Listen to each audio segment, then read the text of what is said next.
वर्षों पुरानी घटना है। दानापुर रेल मंडल में एक उज्जड़ और झगड़ालू किस्म का कर्मी मोहन सिंह ट्रांसफर होकर आया। उसका तबादला करवाया गया था। वहाँ जहाँ नियुक्ति हुआ था वहाँ सबसे लड़ता झगड़ता रहता था। उसके सहकर्मी और अधिकारी उससे आजिज आ चुके थे। उनकी कई शिकायतों के बाद उसका तबादला किया गया था। दानापुर रेल मंडल के अधिकारी और कर्मियों को उसके बारे में जानकारी मिल चुकी थी। मोहन सिंह ज्वाइन करने के बाद तुरंत क्वार्टर की मांग करने लगा। कोई क्वार्टर खाली ना था। एक क्वार्टर था जो बुताहा माना जाता है और वो कई वर्षों से बंद पड़ा था। रेल मंडल के अधिकारियों ने उसे वही क्वार्टर आवंटित करा दिया। वह बैचिक उसमें प्रवेश कर गया। उसकी सफाई कराई गई, रंग रोगन कराया गया, फिर आराम से अकेला रहने लगा। पहले ही रात को लकड़ी के चूल्हे पर खाना बनाते समय उसके आसपास कुछ पत्थर गिरे। वह चौंका, लेकिन कहीं कुछ दिखाई ना पड़ा। वह अपना काम कर रहने लगा। थोड़ी देर के बाद फिर कुछ लकड़ी वगैरह गिरी। एक हड्डी भी गिरी। उससे गुस्सा आया। चीख कर गाली बकते हुए बोला, कौन है हरामजादा? हिम्मत है तो सामने आ, मैं तुझे बताता हूँ।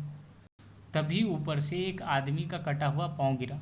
मोहन ने उसे पकड़ा और चूल्हे में झोंक दिया। बोला, अब आ साले।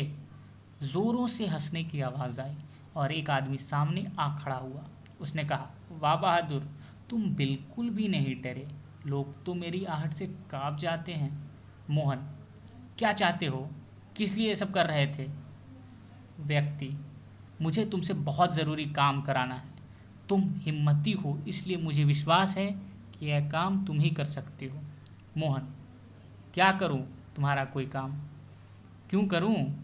मुझे इससे क्या फ़ायदा होगा? तुम मेरा काम करोगे तो मैं तुम्हारा एक काम कर दूंगा। तुम जो भी चाहो साथ में कुछ इनाम भी दूंगा।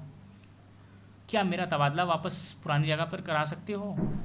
बिल्कुल करा दूंगा, वादा करता हूँ। तो फिर ठीक है, बोलो तुम्हारा क्या काम है? देखो, मैं एक प्रेत हूँ। मेरा भाई भी प्रेत है। उसे एक तांत्रिक ने कैद कर लिया है। वह उसे एक घड़े में बंद कर कल शमशान ले जाएगा और ज़मीन में गाड़कर भस्म कर देगा। फिर वहीं कभी वह आज़ाद नहीं हो पाएगा। तो मैं इसमें तुम्हारी क्या मदद कर सकता हूँ?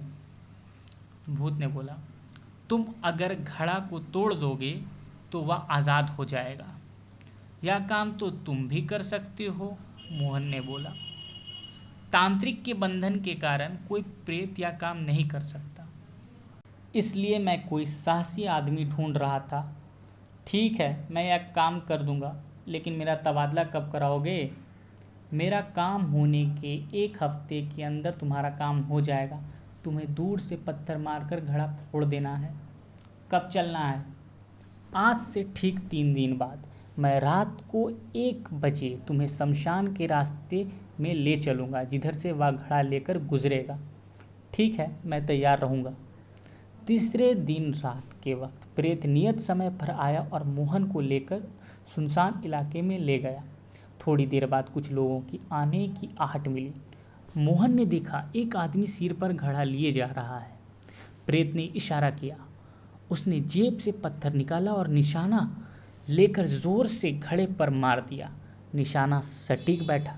घड़ा फूट गया। जोरों की अट्टहास के साथ एक रोशनी सी उड़ती हुई हवा में विलीन हो गई। प्रेत ने खुश होकर मोहन से कहा, धन्यवाद दोस्त, तुमने मेरे भाई को आज़ाद करा दिया। अब मैं तुम्हारा काम कर दूंगा। तुम्हारे क्वार्टर में कोई भी आकर रहेगा उसे तंग नहीं करूंगा। तुम जब याद करोगे तुम्हारे पास आ जाऊंगा।